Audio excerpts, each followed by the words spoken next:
में आपका स्वागत है। मणिपुर को लेकर के सड़क से संसद तक लड़ाई जारी है। विपक्ष और सत्ता पक्ष आमने सामने है। विपक्षी गठबंधन यानी इंडिया के सांसद मणिपुर से होकर के आ गए हैं। दरअसल अब ये मुद्दा सिर्फ ये नहीं है कि महिलाओं के साथ अत्याचार हुआ, अन्याय हुआ, हैवानियत हुई और वहाँ पर बर्फ संघर्ष चल रहा है, यानी कि दो समुदाय, नागा कुकी एक तरफ और मैतेई दूसरी तरफ, बल्कि अब ये राजनीतिक लड़ाई हो गई है। दोनों पक्ष को ये लग रहा है, जहाँ विपक्ष सरकार को घेरने में लगा है, वही सरकार को ये लग रहा है कि विपक्ष इसे राजनीतिक कंडा बना करके घेर रहा है, लिहाजा उसी तरीके से वो भी जवाब दे रहा है। ऐसे में यदि ये खबर आए कि जो विपक्षी गठबंधन है उसका सबसे बुजुर्ग नेता शरद पवार पीएम मोदी के साथ मंच साझा करेंगे, तो इसे क्या कहेंगे? इसमें राजनीति है या यूं ही जस्ट बाई चांस की बात है?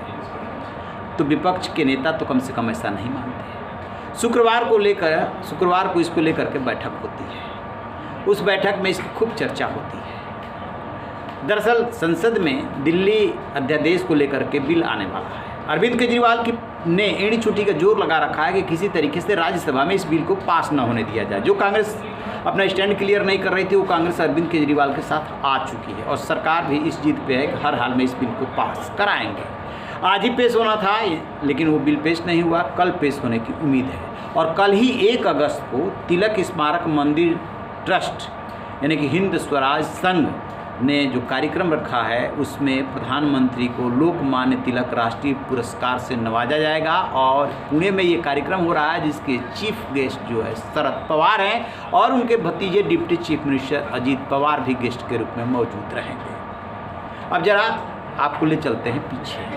अजीत पवार ने जब बगावत की, मंत्रिमंडल में शामिल हुए, डिप्टी चीफ मिनिस्टर बने, उसके 2-4 रोज के बाद ही वो शरद पवार के घर सिल्वर ओके पहुंचे थे उनकी पत्नी से मिलने के लिए। उनको चोट लग गई थी और हफ्ते भर के अंदर इनके बहुत सारे नेता और विधायक जाकर के शरद पवार से मिले थे और कहे थे कि आप भी इधर ही आ जाइए। इसी बीच में चुनाव आयोग ने नोटिस जारी किया।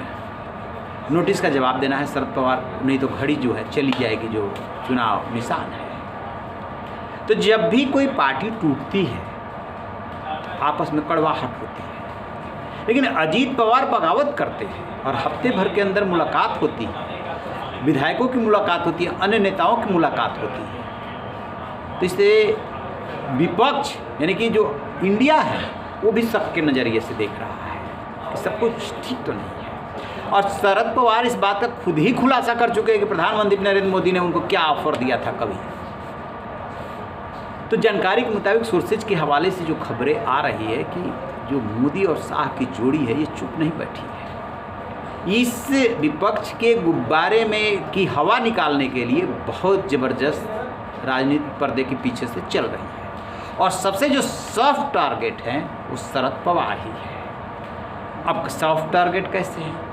जो अरविंद केजरीवाल अभी अध्यादेश और बिल को लेकर के मुहिम चलाए हुए हैं, वही अरविंद केजरीवाल कभी प्रधानमंत्री नरेंद्र मोदी के क्वालिफिकेशन को लेकर के मुहिम चलाए हुए थे। शरद पवार ने एक बयान से गुब्बारे की हवा निकाली थी कि ये कोई इशू नहीं है। जब गौतम अडानी को लेकर के राहुल गांधी पूरा कांग्रेस संसद में लामबंद था, तब यही शरद पवार गौतम अडानी से मिले थे और उसको भी इशू नहीं माना था। कहा है कि एक संस्था, वो भी विदेशी एजेंसी के कहने पे जो है उसकी क्या क्रेडिबिलिटी है, हम जो है आसमान को सिर पे उठा लिए हैं। वहाँ पे भी उन्होंने विपक्ष को ज़बरदस्त धक्का दिया था। अभी जो बेंगलुरु में 17 और 18 को मीटिंग हुई थी, तो शरद पवार के ऊपर दबाव था दोनों तरफ से, यानी कि अजीत पवार की तरफ से कि आप न जाइए। शरद पवार 17 को नहीं पहुँचे थे, 18 को पहुँचे थे, यानी कि उपस्थिति तो दर्ज कराई, लेकिन दोनों दिन वो नहीं रहे।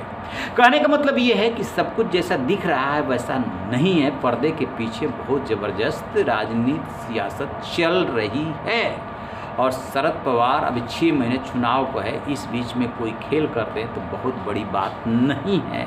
वो अपने अलग तरह की राजनीति के लिए जाने जाते हैं। अब इधर जो है जो गठबंधन है यानी कि इंडिया, उसमें खलबली मची हुई है। संजय राउत से लेकर के उद्धव ठाकरे तक सबकी प्रतिक्रिया आ रही है। कांग्रेस ने तो बहुत सदी हुई प्रतिक्रिया दी कि ये उन्हीं पर छोड़ दिया जाना चाहिए, लेकिन उद्धव ठाकरे ने भी निराशा जाहिर की है और संजय राउत ने भी कहा है कि उनको नहीं जाना चाहिए। और दलों के नेताओं अरविंद सावंत समेत तमाम नेताओं ने बयान दिए हैं कि शरद पवार को इस कार्यक्रम में शिरकत नहीं करना चाहिए। और जो मीटिंग हुई है पिछले 2 दिन पहले, उसमें ये तय हुआ था कि जो मल्लिकार्जुन खड़गे हैं कांग्रेस के अध्यक्ष, वो जो है शरद पवार से बात करें कि आप ऐसा न करें। अरविंद केजरीवाल भी बात करें कि देखिए दिल्ली का बिल आने वाला है, इसमें आपकी उपस्थिति जरूरी है संसद में, आप यहाँ रहिए। लेकिन क्या शरद पवार इनके कहने से मान जाएंगे? जो जानकारी मिल रही है उसके मुताबिक कल शरद पवार कार्यक्रम में मौजूद रहेंगे और इसको सिर्फ और सिर्फ कार्यक्रम में मौजूद रहना यानी कि एक फॉर्मेलिटी या एक कर्टसी नहीं माना जाना चाहिए। इसका मतलब कि पर्दे के पीछे बहुत कुछ चल रहा है, कभी बड़ी खबर आ जाए तो कोई ताज्जुब नहीं। रहिए बेखबर, देखते रहिए इन खबर। Thank you.